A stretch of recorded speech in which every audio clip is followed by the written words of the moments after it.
Territoire d'info, Cyril Viguier. Bonjour à tous et bienvenue dans notre matinale d'information. Bruxelles, la capitale belge, a été victime de la pire attaque terroriste de son histoire, avec 2 attentats coup sur coup. Et pour en parler ce matin avec nous sur ce plateau, notre invité c'est Éric Ciotti. Bonjour Éric Ciotti, vous êtes député Les Républicains des Alpes-Maritimes. Vous êtes président du conseil départemental de ce département des Alpes-Maritimes et secrétaire général adjoint des Républicains. Et pour vous interroger à mes côtés ce matin, Véronique Jacquier de Sud Radio. Bonjour Véronique. Bonjour. Et Gilles Leclerc de Public Sénat. Bonjour Gilles. Éric Ciotti, donc tout le monde en parle évidemment ce matin. Attentat à Bruxelles, une trentaine de morts, plus de 200 blessés dans 2 attentats consécutifs. Une chasse à l'homme est engagée après la revendication de l'État islamique. Quelle peut être la parade? Est-ce ce fameux PNR dont on parle? C'est un fichier de données personnelles des voyageurs. Manuel Valls a dit hier devant l'Assemblée nationale: on a assez perdu de temps. Alors, je vous demande, que fait le Parlement européen? Que faut-il faire? Il a rajouté d'ailleurs qu'il fallait que les députés socialistes et verts reviennent à plus de responsabilités. Et donc il a mis en cause lui-même sa propre majorité, ses propres élus, ceux qui ont été élus en France aux dernières élections européennes sur les listes qui soutenaient le gouvernement. Donc, et il a raison. Je l'ai vécu personnellement lorsque j'ai présidé la commission d'enquête. Je suis allé quelques jours après, c'était en février à Bruxelles, rencontrer la commission des libertés publiques et j'ai trouvé des députés, certains députés, pas tous, et notamment les députés socialistes et la vice-présidente française Sylvie Guillaume, totalement hostiles à ce PNR, qui bloquaient sa mise en œuvre, pourtant quelques jours après les attentats de Charlie. La directive qui crée le PNR, qu'est-ce que c'est? C'est un fichier qui enregistre toutes les données personnelles des passagers qui réservent un billet d'avion.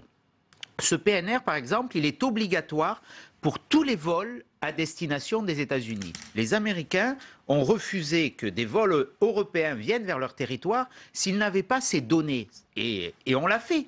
On s'est exécuté, si bien qu'on est dans une situation tellement ubuesque qu'en Europe, on n'a pas ce PNR et quelquefois, pour avoir des données, on demande aux États-Unis de donner des éléments sur les vols français. Donc l'Europe a pris une directive en 2011.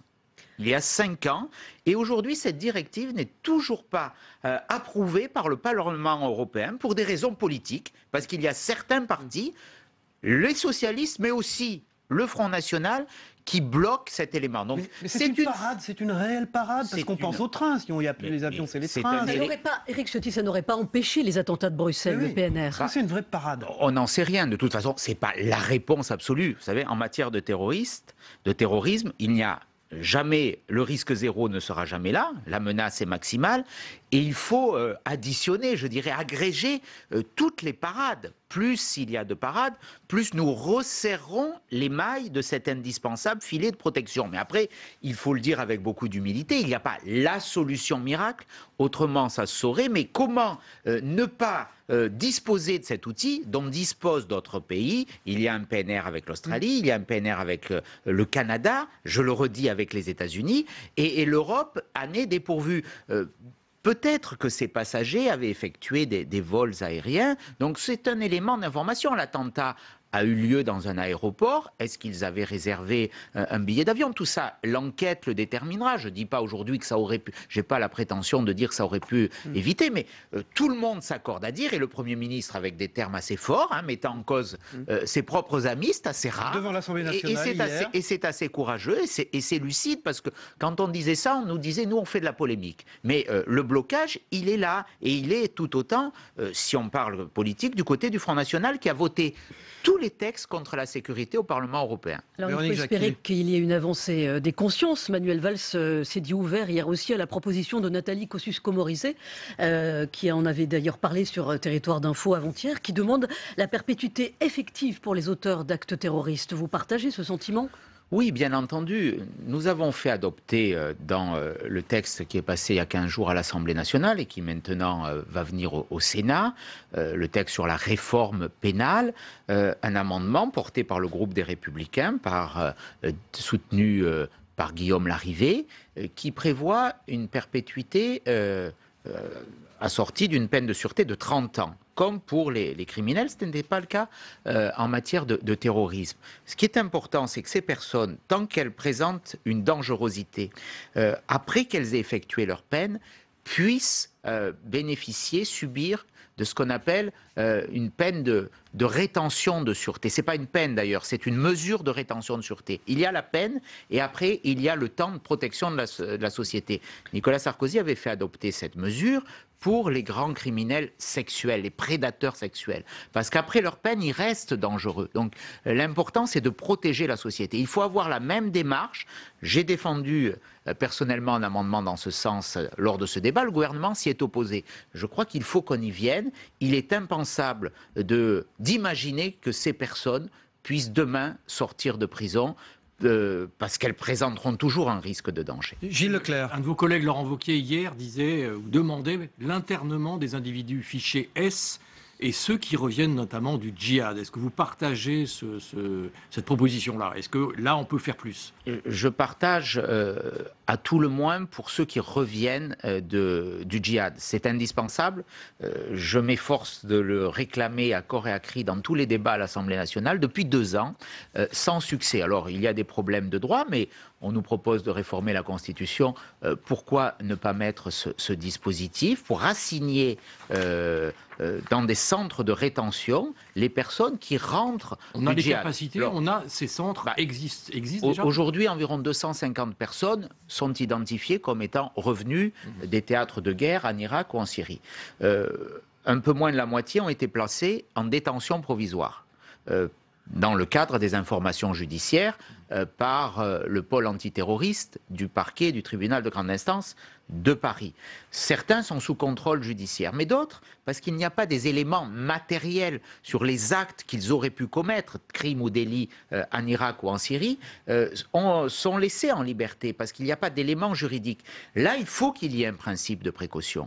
On l'applique dans l'état d'urgence avec des mesures administratives sur l'assignation à résidence, mais qui ne dure que 12 heures par jour. Je crois qu'il faut se donner les moyens de prendre ces mesures de précaution. Laurent Wauquiez a raison, il y a des individus qui sont identifiés, connus parce qu'ils sont dangereux.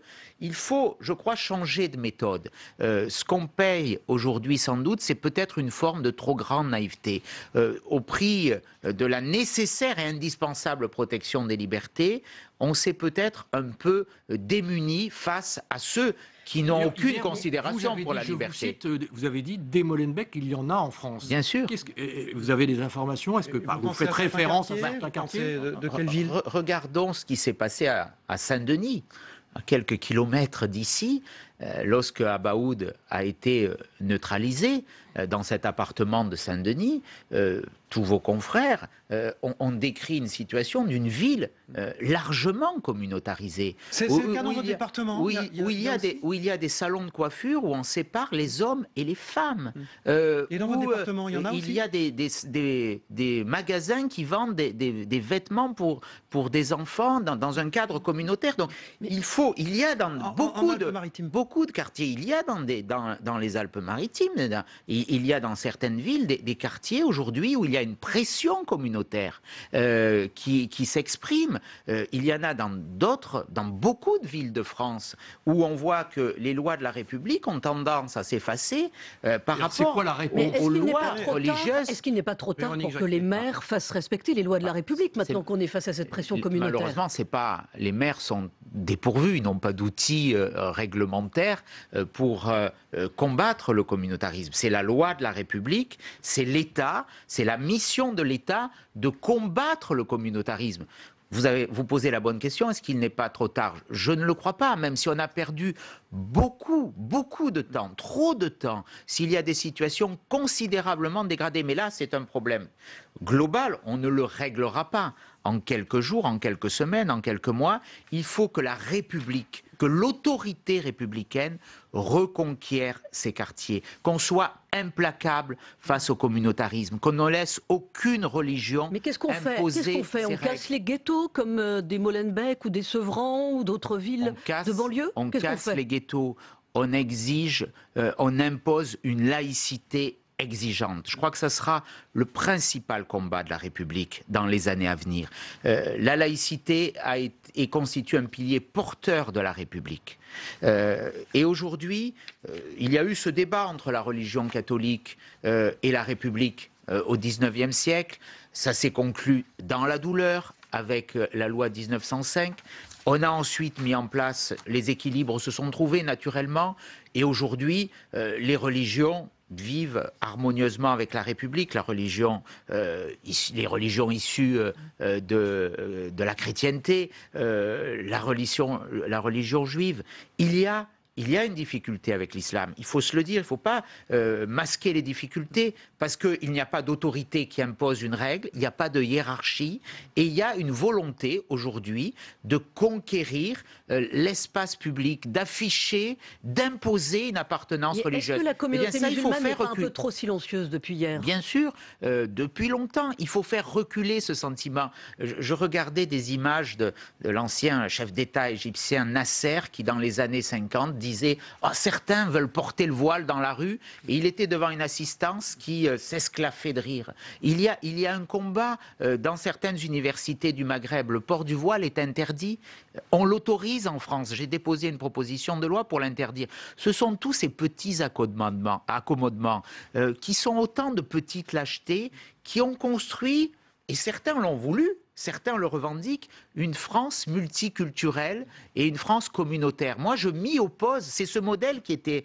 en vigueur en Belgique. C'est une erreur lourde. Il faut revenir à une communauté nationale. Michel Sapin qui dit que les Belges ont péché par naïveté. Bien sûr, il a raison, mais il n'y a pas que les Belges, il y a aussi la France. Et quand je vois certaines attitudes du Parti socialiste, on parle beaucoup de la loi El Khomri. Personne n'a évoqué jusqu'à aujourd'hui, cet article 6 de la loi El Khomri, qui désormais fait de la liberté religieuse la règle en entreprise. C'est une folie. C'est une folie, c'est-à-dire qu'on va pouvoir demain avoir des revendications religieuses en entreprise, des salles de prière. On a vu ce qui se passait avec les agents de la RATP ou certains employés d'aéroports de Paris.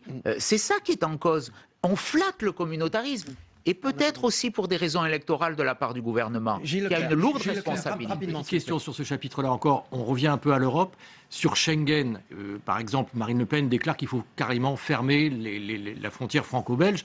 Or, depuis le 13 novembre, cette frontière, elle est contrôlée. Est-ce qu'on peut faire plus sur Schengen ou pas? Est-ce qu'il faut fermer? Est-ce qu'il faut revoir ce traité ou pas? Je crois que Schengen est mort dans sa forme actuelle. Nicolas Sarkozy l'avait dit dès 2012. À l'époque, tout le monde l'avait critiqué, y compris dans notre famille politique. Aujourd'hui, que faut-il? D'abord, il faut un contrôle très efficace, il ne l'est pas du tout aujourd'hui, des frontières externes de l'espace Schengen.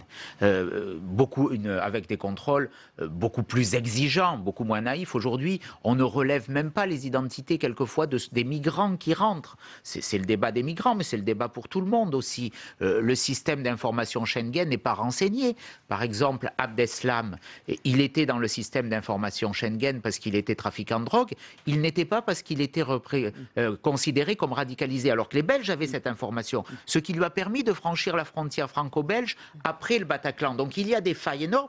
Et puis après, oui, il faut, je le dis, rétablir des contrôles aux frontières internes. Ça ne veut pas dire qu'on va mettre un terme à la libre circulation, notamment des marchandises. Ça veut dire qu'on peut contrôler les personnes et que c'est utile. Le ministre de l'Intérieur a cité hier un chiffre. Depuis le rétablissement des contrôles aux frontières en France, il a dit 10 000 personnes ont été refoulées. 10 000, donc étrangers, en situation irrégulière. On en a refoulé tout au long de l'année 2015, 15 000 de façon forcée. Ça veut dire qu'en 3 mois, il y a eu quasiment la même efficacité avec ce simple contrôle où on a disposé des policiers, des gendarmes et des douaniers à nos frontières. Donc oui, dans la période de risque, mais il ne faut pas attendre Mme Le Pen pour dire ça. Nous l'avons dit bien avant, et d'ailleurs Mme Le Pen est en pleine contradiction, puisque le contrôle aux frontières, c'est aussi être plus efficace sur les lignes aériennes, parce que les aéroports sont aussi des frontières. Et lorsqu'elle refuse le PNR, elle est pour la liberté totale. Éric Ciotti, hier au Sénat, il y avait évidemment la déchéance de la nationalité qui est arrivée un jour de drame. Est-ce que l'image du Sénat en est affectée selon vous? Pas du tout. Pas du tout. Le Sénat a fait son travail. Ça va pas être compliqué à assumer?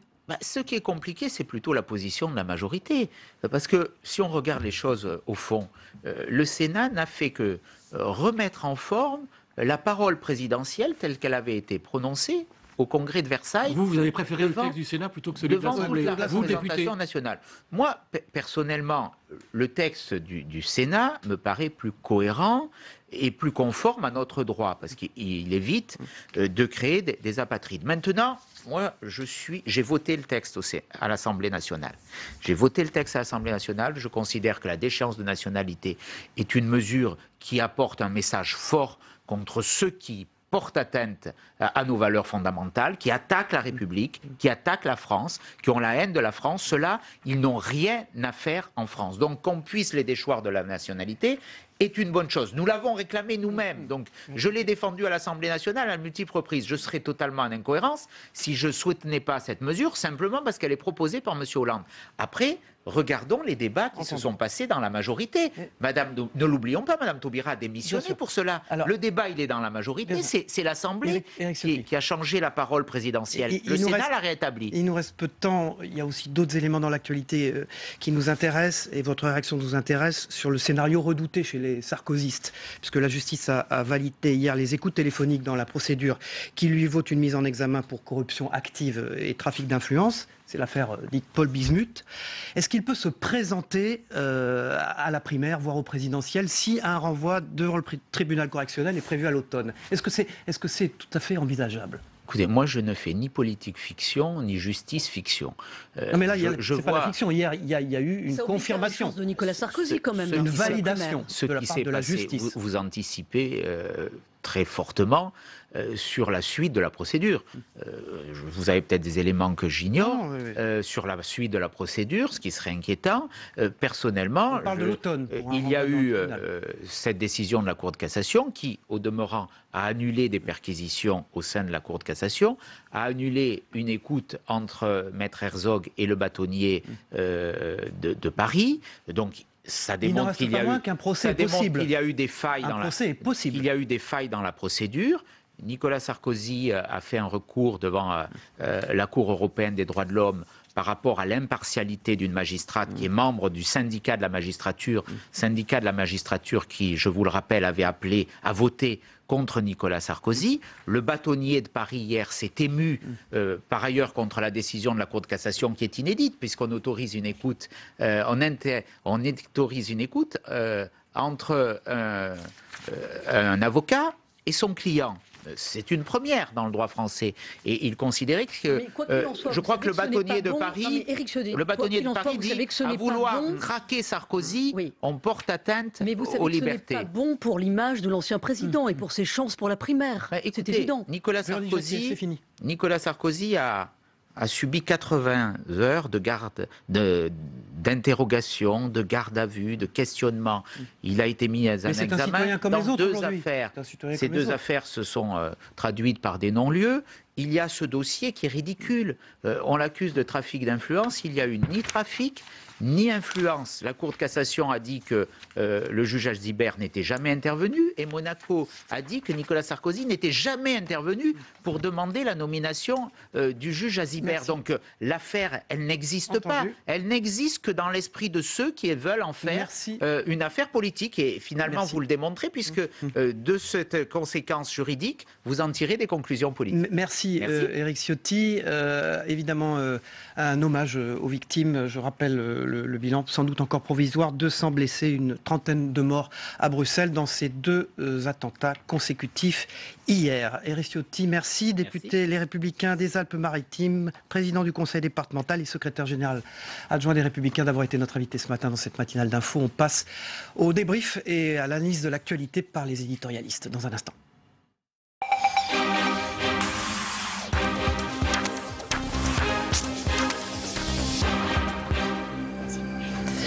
Voilà, aujourd'hui, j'accueille Jean-Michel Elvig de la République des Pyrénées. Bonjour Jean-Michel, et Guillaume Doyen de la Gazette des Communes. On passe tout de suite au PNR, ce fameux PNR, les Passenger Name Record, qui est un fichier des données personnelles des voyageurs aériens que réclame Éric Ciotti, mais que réclame aussi le Premier ministre Manuel Valls, alors que sa majorité au Parlement européen traînait des pieds, il faut le dire, Jean-Michel Elvig.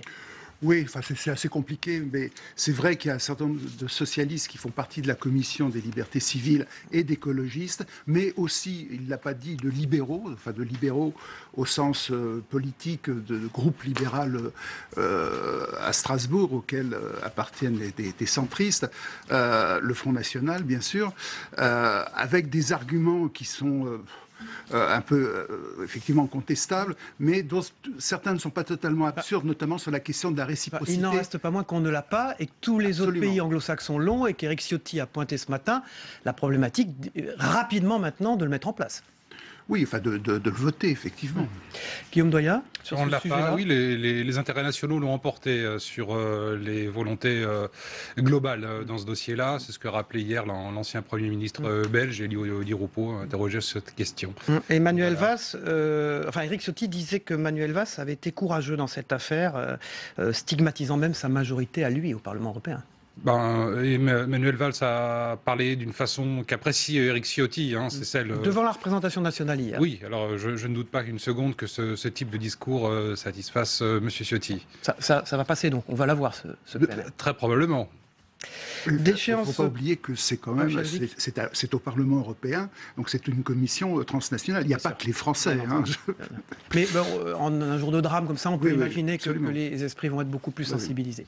D'échéance de nationalité devant le Sénat hier, c'est arrivé donc un jour de drame. Est-ce que ça complique l'image qu'aura le Sénat dans l'avenir sur ces affaires-là, Jean-Michel Elvig? Est-ce que ce sera compliqué à assumer au fond ou pas? C'est plutôt une difficulté davantage pour le président de la République que pour le Sénat. Est-ce qu'au final, ça sera vécu comme un drame par le président de la République et l'opinion française? Je ne crois pas. Si ça passe pas, le plus important était sans doute la constitutionnalisation de l'état d'urgence. Gérard Larcher rencontre d'ailleurs François Hollande ce soir à l'Élysée. Vous pensez que ce sera compliqué à assumer? Moi, je ne pense pas, ni pour le Sénat, ni pour le président, enfin un peu pour le président. Je trouve que ça discrédite énormément la parole politique, cette affaire-là. Voilà. Finalement, on se retrouve avec un texte qui ne sera sans doute jamais voté, peut-être pas de congrès, deux assemblées incapables de se mettre d'accord, le jour même où il y a des mois et des mois de morts, discussions et de buzz médiatique. Un calendrier catastrophique, un drame et des accords franco-français, c'est extrêmement négatif. Une fois qu'on a fait le tour des mesures de sécurité dont Éric Ciotti a beaucoup parlé tout à l'heure, qu'est-ce qu'on doit faire avec les organisations musulmanes représentatives que l'on n'a pas beaucoup entendues au fond, Jean-Michel Elvig? Oui, mais c'est... Je parle des modérés, je parle dans ce que disait Éric Ciotti, il y a quand même une partie qui était intéressante à écouter, qui était un discours d'humilité par rapport à ce genre de situation. Il n'y a pas de recette miracle, etc. Ça n'a pas empêché... L'opposition n'en a pas. Non, oui. Puis je pense que ceux qui sont susceptibles éventuellement de gagner, de prendre le pouvoir, de gagner le pouvoir aux élections en 2017, ont tout lieu de commencer à être très prudents sur ces questions-là et de ne pas avancer des recettes miracles, genre celles qui ont été évoquées de mettre en prison tous ceux qui reviennent de Syrie, ou bien d'interdire le voile à l'université. On les a pas ou peu entendu ces organisations musulmanes. Oui, alors Guillaume Doyen. Que je me garderais bien de leur faire. On va sans doute les entendre dans les prochains jours. Hier, on était dans le jour. Pourquoi? On se pose la question pourquoi? Écoutez, hier, on était dans le jour et dans le suivi d'un attentat. Ensuite, peut-être n'ont-elles pas envie d'apparaître comme étant partie prenante de ce qui s'apparente à des crimes purs et simples et qu'on qualifie de crimes religieux, mais qui pour elles ne le sont pas, qui sont des crimes politiques. Du terrorisme. Du terrorisme. On regarde les unes rapidement. Alors, la République des Pyrénées, Jean-Michel Elvig, Attentat à Bruxelles, évidemment, c'est une Béarnaise qui était présente et qui raconte. Oui, une fonctionnaire de la commission de Bruxelles, dont le bureau est juste en face, le métro où il y a eu l'attentat. Et bon, évidemment, elle n'était pas dans le métro, heureusement pour elle. Mais elle donne un élément qui est intéressant sur l'atmosphère qui règne à Bruxelles depuis quelques jours, depuis quelques temps, notamment l'augmentation de 50% des commandes par Internet pour faire ses courses. C'est un petit indice comme Guillaume Doyen, la Gazette des Communes. Vous n'avez pas la une non. Non, le dossier de la semaine sera consacré au reclassement c'est la clé de la réussite, c'est l'anticipation. Anticiper sur le reclassement pour les fonctionnaires malades, invalides, etc. Merci Guillaume Doyen, merci Jean-Michel Elvig. On se retrouve demain pour une nouvelle matinale d'info depuis XNA et Sud Radio. Bonne journée à tous, à demain.